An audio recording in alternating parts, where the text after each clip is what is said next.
उस मायापति की माया से सब लोग जो है आश्चर्यचकित हो जाते हैं, लेकिन भगवान शंकर कभी माया के चक्कर में पड़ने वाले नहीं हैं, क्योंकि मायापति के सानिध्य में रहते हैं। बोली जय भगवान की।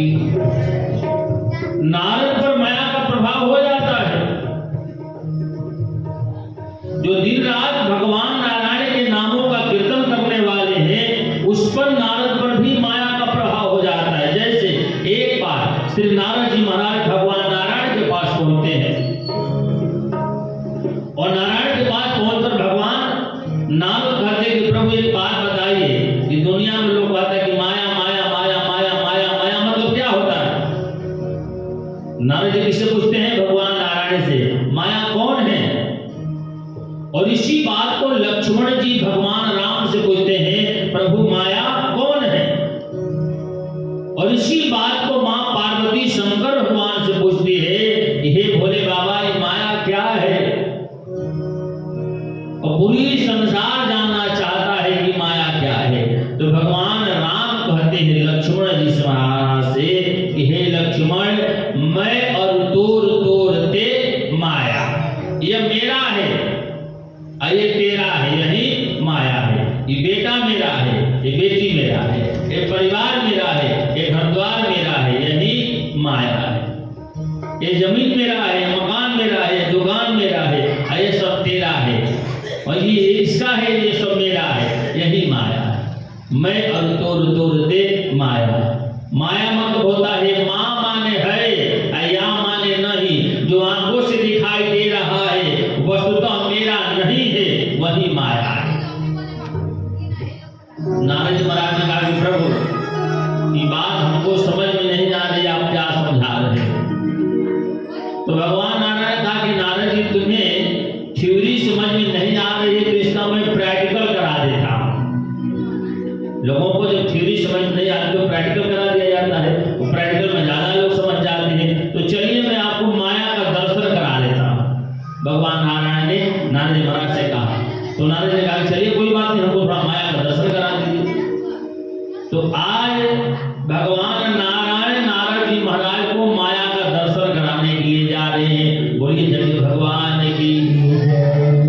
अगर कोई व्यक्ति कहे हो आपसे कि चलिए मैं आपको हवा को दर्शन करा देता हूं, तो हवा अक्सर दिखाई देगा। हम हवा को, वायु को महसूस कर सकते हैं, वस्तुतः उसे अपने आंखों से देख नहीं सकते। उसी तरह का माया होता है, हम जानते हैं फिर भी उस माया के आदि आ जाते हैं। तो नारद जी उसको महसूस कर रहे थे, लेकिन अभी नारद को समझ में नहीं आ रहा है। बोलो श्री शंकर भगवान की। नारद जी महाराज भगवान नारायण को साथ में लेकर आगे की ओर बढ़े।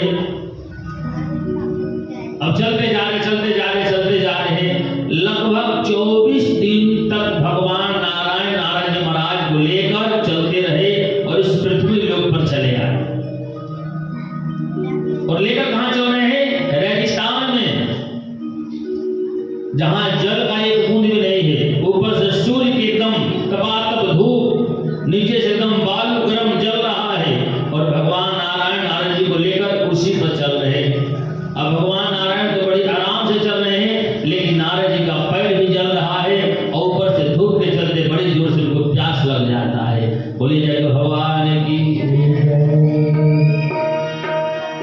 बड़ी जोर से प्यास लगता है। अब नारद जी कुछ भगवान से बोल नहीं रहे थे। अब नारद जी मन ही मन ये सोच रहे थे, काहे को हम माया देखने के चक्कर में पड़ गए, नहीं तो मेरा ये हाल तो नहीं न होता। माया देखने के चक्कर में 24 दिनों से पैदल चल रहे हैं। कुछ दूर आगे बढ़े तो भगवान नारद की मनोदशा को जान जाते हैं, और भगवान कहते नारद तुम एक काम करो। नारद जी ने कहा कौन सा काम करे? आपने तो हमको माया दिखाने के लिए लाया था। भगवान ने कहा वो सब दिखा देंगे, अभी मुझे बड़ी जोर से प्यास लगा है, कहीं से तुम मुझे पानी पिला दो।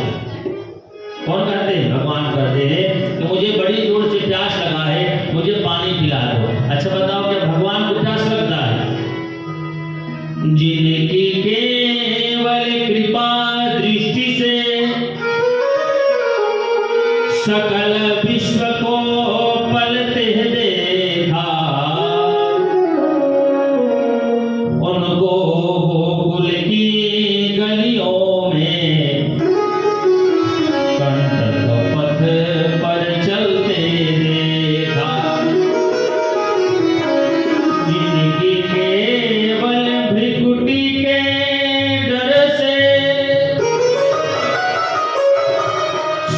सागर को उबलते देखा, उनको मात यशोदा के भय से आंसू बींद निकलते देखा। प्रबल प्रेम के पाले पड़कर प्रभु को नियम बदलते देखा। अपना मान भले टल जाए, पर भक्त का मान न टलते देखा। जिनके इशारा मात्र से संसार का पारण हो जाता है, जिनकी केवल भ्रिकुटी के टेढ़ी होने से संसार का प्रलय हो जाता है, जिनके इशारे से इस बादलों में जल आता है, वो भगवान करे कि मुझे प्यास लगा है तो माया नहीं तो और क्या हो सकता है। लेकिन नारद जी को बात समझ में नहीं आती है। भगवान ने कमंडल हाथ में लिया था, पकड़ा नहीं। नारद जी लो कमंडल, कैसे जल लेकर आओ। नारद जी ने कमंडल पकड़ लिया, अब जल को ढूंढने के लिए चल दिए।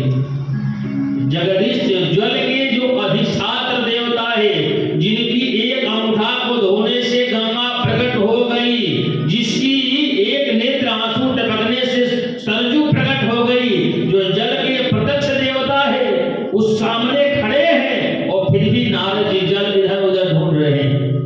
बताओ, हिमालय नहीं तो क्या है। अब नारद कमंडल लेकर वहां से आगे की ओर बढ़े।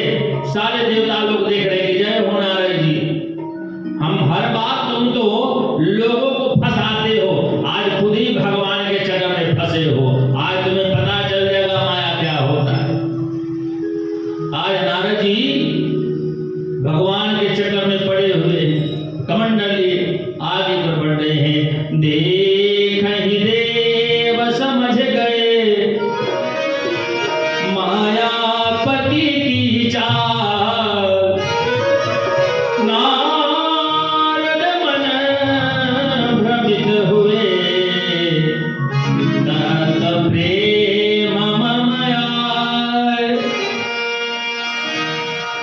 नारद जी माया नहीं समझ रहे, नारद जी भगवान से प्रेम समझ रहे हैं कि मेरे प्रभु को प्यास लगा है और मुझे कहीं से जल लेकर आना होगा। नारद जैसे जल लेने के लिए आगे बढ़े, भगवान मन ही मन मुस्कुरा रहे हैं। और नारद जैसे आगे बढ़े तो मायापति माया की रचना पल भर में कर देते हैं। ऐसी दशा दिखलाते प्रभु तो निश्चय ही मन रहते हैं। होखत ध्यान अधीर को भाव को, होखत ध्यान अधीर को भाव को, ऐसे माया दिखलाते हैं। नारद कुछ भी समझ न पाए, मायापति कर जाते हैं। नारद कुछ भी समझ न पाए, मायापति कर जाते हैं। नारद जी को कुछ भी समझ नहीं आ रहा है, भगवान ने सब माया का विस्तार कर दिया।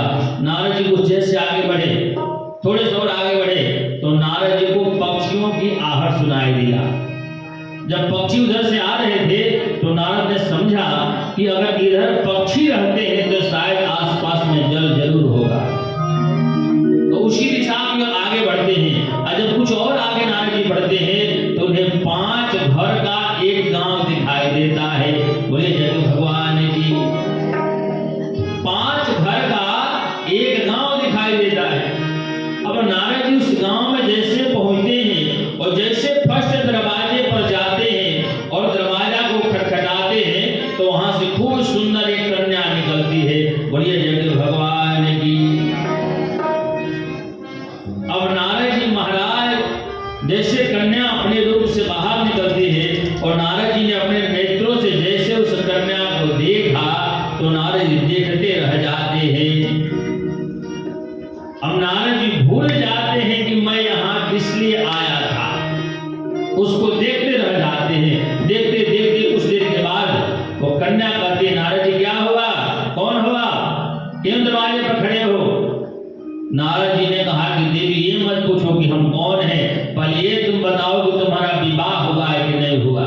लड़की ने कहा नारद जी मेरा विवाह तो नहीं, प्रभु मेरा तो विवाह नहीं हुआ है। तो नारद कहते मैं ब्रह्मा का पुत्र नारद हूँ और तुमसे विवाह करना चाहता हूँ। डायरेक्ट प्रस्ताव देते हैं, थोड़ा सा भी, अभी 2 मिनट का परिचय, डायरेक्ट हम तुमसे विवाह करना चाहते हैं। लड़की ने कहा कि महाराज अगर आप मुझसे विवाह करना चाहते तो मेरे रीति रिवाज के अनुसार, मेरे धर्म के अनुसार आपको हमारे पिताजी से मिलना होगा। नारद जी कहा ठीक है आप अपने पिताजी से मिलेंगे। अब आप ध्यान दीजिए, इधर भगवान पानी के लिए छटपटा रहे हैं और नारद जी इधर अपना शादी के चर्चा चला रहे हैं। हाँ माने तो क्या हो सकता है, अपना शादी का चर्चा किए हैं। अब नारद जी महाराज वहां से आगे बढ़ते हैं, उस लड़की के पिताजी के पास जाते हैं। उस कन्या के पिताजी ने पूछा आप कौन है? नारद अपना परिचय देते हैं, मैं ब्रह्मा का मानस पुत्र हूँ, मेरा नाम नारद है। हाथ में कमंडल लिए हैं, अब कमंडल याद नहीं है, भगवान याद नहीं है।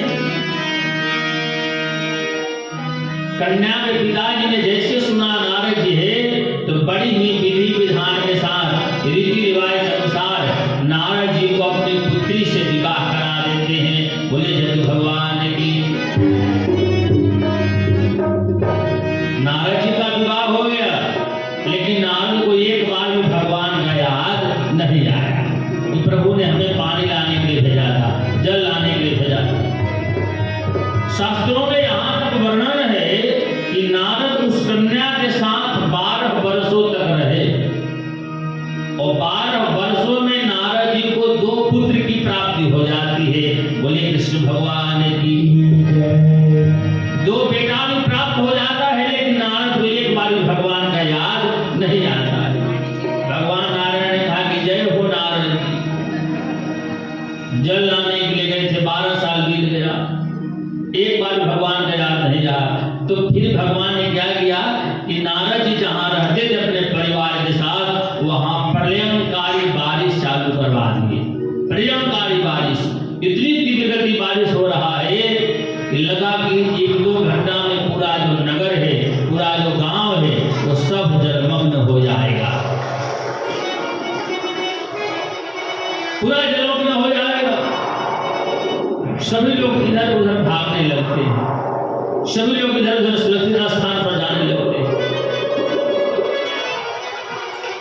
अब नारद जी महाराज ने सोचा कि भैया सब लोग भाग रहे तो हम यहाँ खड़े रहकर क्या करेंगे?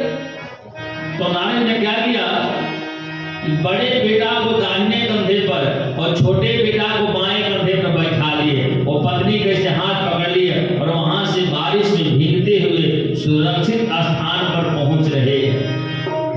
इस दृश्य को देखकर सारे देवता को बड़े आनंदित हो रहे। बारे नारद जी, हाँ बेटा को दोनों कंधे पर बैठाए, पत्नी को हाथ पकड़ के आगे की ओर बढ़ रहे। और जिस सुरक्षित स्थान पर जाना था, जहां से लगता था कि हम बच जाएंगे, यहाँ पर जब नहीं ऊपर आएगा, तो वहां पहुंचने से पहले एक नदी को पार करना था। अब नारद जी पत्नी के हाथ पकड़े, बेटा को कंधे पर लिए और जैसे नदी को पार कर रहे थे, तो तब तक नारद जी का पैर फिसल जाता है। पैर फिसल जाता है और नारद जी का जो बड़ा बेटा है कंधा पर जो बैठा था, वो जल में गिर जाता है और तीव्र जल के धारा के चलते पानी में बह जाता है। बोले जय भगवान की। अब बड़े बेटा को बचाने के चक्कर में नारद जी का छोटा बेटा भी पानी में बह जाता है, वो भी गिर जाता है, वो बह जाता है। दोनों, अभी नारद जी का 2 पुत्र थे, 1 मिनट के अंदर दोनों पानी में बह गए। अब नारद ने देखा कि जब दोनों बेटा पानी में बह गए तो पत्नी के एक हाथ पकड़ के करेंगे क्या, तो अपनी पत्नी का हाथ भी छोड़ देते हैं और पत्नी भी पानी में बह जाती है। तीनों लोग खत्म हो गए। बसा बसाया हुआ नारद का परिवार 1 मिनट में समाप्त हो गया, 1 मिनट में समाप्त हो गया। अब जब कुछ भी वहां नहीं, बेटा नहीं दिखाई दे रहा है, पत्नी की बात समाप्त हो गई, तब नारद को भगवान की याद आती है। और तब नारद जी दोनों हाथ पर उठा करते कि हे प्रभु, हे नारायण, ये सुनाम पृथ्वी नम वेगपुरायुधः, हे प्रभु नारायण मेरी रक्षा करो, मेरी रक्षा करो। और जब दोनों हाथ उठाकर भगवान को जब याद करते हैं तो भगवान मंद मंद मुस्कुराते हुए प्रकट हो जाते हैं। बोले जय भगवान की।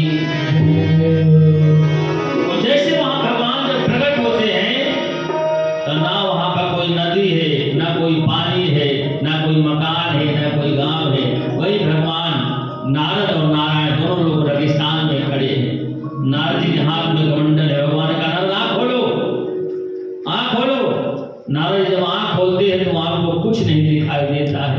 भगवान ने कहा नारद हम तो आपको पानी लेने के लिए भेजे थे। नारद जी ने देखा कमंडल हाथ में लिए थे, कमंडल में एक बूंद भी पानी नहीं। भगवान ने कहा नारद 12 साल हो गए इंतजार में हमको, जब तुम्हारे जैसे व्यक्ति को 12 साल लग सकता है और 12 वर्षों में तुमने एक बार भी मुझे याद नहीं किया। हाँ तो बताओ